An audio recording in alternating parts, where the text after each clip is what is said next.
continuando a nossa aplicação do conteúdo de histologia da parede vascular, vou falar de uma segunda situação. Então a gente falou da aterosclerose, agora vamos falar numa outra condição que a gente tem problemas com a parede, que é o escorbuto. Bom, o escorbuto é uma doença que hoje em dia ela é mais rara de ser vista na população, mas ela era muito comum na época das grandes navegações, né? Lá no século XVIII, XVII e tal, se tinha problemas com essa doença. Então é uma doença que se remota de muito tempo atrás e que hoje em dia se conhece mais, então por isso que ela quase não acontece. E ela era considerada a doença dos piratas, por isso que eu botei essa caveira linda aí, ó. Que ela era considerada uma doença que acometia muitas pessoas que eram os piratas e quem trabalhava em navegações e tudo, comerciantes e tal, na época das grandes explorações mundiais, através das caravelas e navegações e tudo.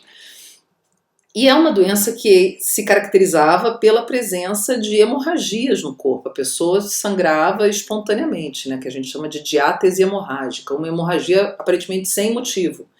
Então a pessoa apresentava, por exemplo, esses pontinhos vermelhos na pele, que se observava, que a gente chama de petequia, que são pontos de hemorragia subcutânea, né? Olha lá, então a gente observa isso aí, então isso começava a aparecer no corpo do indivíduo. Na gengiva, então a característica principal dessa doença é o sangramento gengival, uma alta sensibilidade dessa região, né, apresentando intenso sangramento. E aí, depois de muito se observar, eles viram que o problema era a vitamina C. As pessoas que desenvolviam escorbuto, na realidade, elas estavam com deficiência de vitamina C no corpo, né? E aí eles começaram a carregar frutas cítricas nos navios e tudo, limão, laranja, e era assim que eles tratavam os indivíduos. Ó, aqui nessa ilustração mostrando o cara dando uma laranja aqui pro outro, né, para poder livrar ele dessa situação, dessa condição. E a pergunta é, por que deficiência de vitamina C produz sangramento? Então vamos entender. A gente tem lá na parede vascular, na camada subendotelial, aquelas células que eu comentei com vocês, chamadas de fibroblastos. Tá aqui uma imagem delas, ó, bem bonita. Essa imagem onde a gente vê esses fibroblastos, né? São células fusiformes, compridas assim, alongadas, cuja função delas é produzir colágeno, né?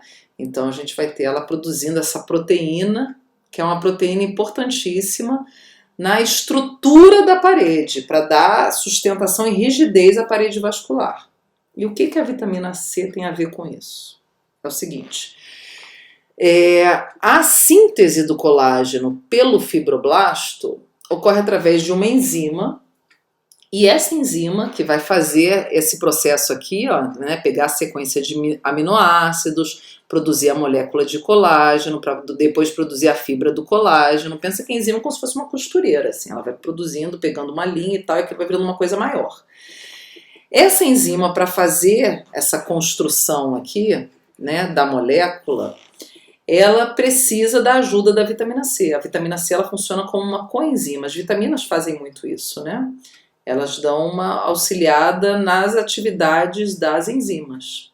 E a vitamina C auxilia a enzima que está no fibroblasto, que faz a síntese do colágeno. Então, sem a vitamina C, essa enzima ela fica com seu trabalho muito prejudicado. E aí ela acaba ficando com esse trabalho reduzido e a produção do colágeno, a síntese do colágeno vai ficar deficiente. O que acontece, gente? A parede vascular ela vai ficar mais frágil, né? A gente vai ter uma fragilidade dessa parede, uma sensibilidade maior, quer dizer, ela vai se romper mais facilmente. Então esses caras, nessa época de navegação, eles não tinham esse conhecimento, então no mar, vai comer vitamina C da onde, né? Da onde você vai ingerir essa vitamina? Não tem. E aí eles desenvolviam essa deficiência de vitamina C grave que levava a essa situação chamada escorbuto, tá? Isso a gente observa na atualidade em pessoas que têm algum problema na absorção da vitamina C no trato intestinal, no intestino, por algum motivo, e em pessoas que fazem hemodiálise e não fazem suplementação, porque na diálise você acaba perdendo, tirando o que não presta e o que presta também, o que é bom. E aí você tem que suplementar para não desenvolver o escorbuto, tá? Mas hoje em dia, né, tem conhecimento, a gente tem acesso, todo mundo sabe que tem que tomar vitamina C e tal. Então a gente não tem mais tanta incidência dessa doença, tá ok? Bom, nossa próxima contextualização de histologia de parede vascular é falar a respeito de uma outra doença muito conhecida chamada aneurisma, que é uma doença que acomete principalmente paredes arteriais, semelhante com o que a gente viu da aterosclerose, tá? Então são doenças arteriais. Então o aneurisma, gente, ele é na realidade a deformação da parede vascular. A parede ela vai ficar deformada, a parede não é retinha, o vaso não é um canudo assim, reto. Então, a gente vai ter uma deformação dessa parede. Então a gente vai ter na realidade dois tipos de aneurisma, essa classificação é de acordo com a morfologia do aneurisma, tá? Com a cara dele, com o formato. Então a gente tem um aneurisma chamado sacular, então tá evidente porque que ele recebe esse nome lá, né? Essa bolha é formada na parede. Então na realidade vocês veem que a parede toda se deforma, as três túnicas, tá? Que a gente viu íntima, média e adventícia, ela cria essa bolha, ela se distende para fora, formando a bolha na parede vascular. Então, naquele ponto ali, existe algum problema estrutural que facilitou com que o sangue fizesse isso, porque quem vai fazer isso é o próprio sangue. Por isso que é uma doença que acomete mais artérias, porque é onde o sangue está com mais força, mais pressão. Então, as paredes arteriais elas são mais suscetíveis a isso, já que elas estão expostas a uma força sanguínea maior, tá? E aí o sangue vai se chocando e vai produzindo essa deformação. Então, é um problema naquele ponto ali, existe um problema na estrutura da parede que possibilitou que isso acontecesse. Tá? Um ponto de maior fragilidade, vamos dizer assim.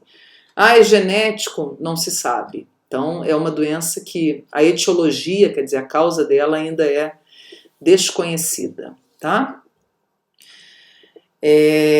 Aqui a gente tem um aneurisma no cérebro, então numa artéria cerebral, olha lá, o saco aneurismático, então aneurisma sacular, tá? O outro tipo de aneurisma que a gente tem é chamado aneurisma fusiforme. Então aqui, que artéria é essa, gente? A artéria aorta, né? A mais importante, a maior de todas. Olha só, o aneurisma, a parede vem retinha, tá vendo? Bonitinha aqui, ó. Chegou nesse ponto, ó, como ela deforma. Então o fusiforme ele não tem um formato assim regular, homogêneo, né? Que nem o sacular, que você vê que é uma bolha que forma. Aqui não, a parede toda se deforma assim de maneira assimétrica, não tem simetria, tá?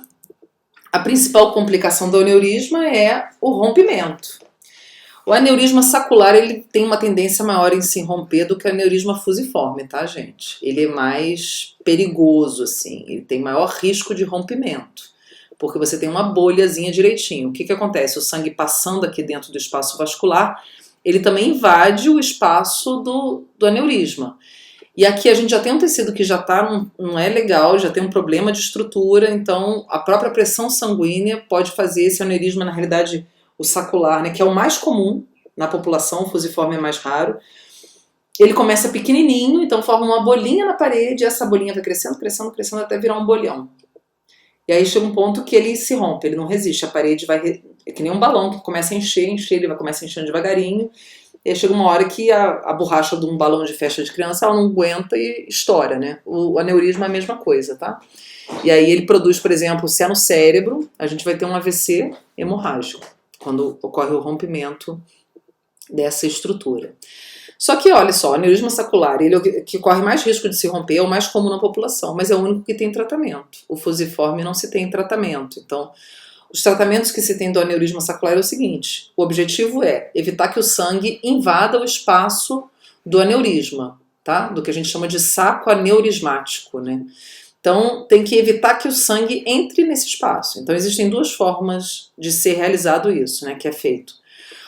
Que é um tratamento que envolve a colocação de molas de aço inoxidável, preenchendo todo o espaço do aneurisma, e coloca um stent na artéria onde está esse saco, tá vendo que essa molinha, né, essa treliça aqui de aço também que é colocada por dentro da artéria, e as molinhas são injetadas aqui dentro, isso aqui vai ser através de um catéter que guia tudo isso aqui para cá, dependendo da localização, tá gente, é feito esse tratamento. Então você tem um acesso num outro ponto da circulação e por dentro da circulação é realizado essa intervenção aqui, tá? Então esse é uma opção, e a segunda opção é uma opção que é chamada de clipagem do aneurisma. É colocado um clipe bem aqui na raiz, vamos dizer assim, do aneurisma, né? Do saco aneurismático, e aí ele fica isolado, o sangue não consegue mais sair do espaço arterial e invadir esse espaço do saco aneurismático, tá? Do aneurisma. E aí ele não corre risco de romper. O sangue não pode entrar lá porque ele vai produzir o rompimento. Então, ok? Esse aqui já é um procedimento, a clipagem envolve o acesso direto à artéria, né? Então tem que fazer cirurgia, abertura do ponto onde ele está. E aí, claro, tem locais, por exemplo, um aneurisma cerebral, dependendo da região aqui, por exemplo, esse aqui, ó, né, que é a porção posterior do cérebro, ele vai estar mais para trás. Quer dizer, bem no centro, você vê, né, que tudo em volta é tecido cerebral. Quer dizer, para acessar esse aneurisma é bem complicado, né? Talvez colocando stent e mola através de carótidas e guiando até lá, pode ser uma opção, né, da carótida interna ou artéria vertebral, teria que ver aqui. Acredito que carótida interna é essa aqui, que se ramifica nas cerebrais, chegaria ali. Então seria essa opção aqui. A clipagem tem que exigir abertura, craniotomia, para chegar lá e botar esse clipe por fora, porque é uma coisa que está por fora da vascularização, né? Isso aqui é interno, é por dentro que coloca. Tá ok, gente? Então era isso que eu tinha para falar para vocês, para a gente contextualizar aí a histologia da parede vascular, né? Citando esses exemplos. Então a gente falou do ateroma, que acomete túnica íntima, o escorbuto, túnica adventícia, né? E o aneurisma compromete todas as 3 túnicas, tá? Afeta as 3. Então era isso, e a gente se vê nos próximos vídeos, que a gente vai falar de fisiologia do sistema circulatório, já entra na fisiologia, tá bom? Então a gente se vê.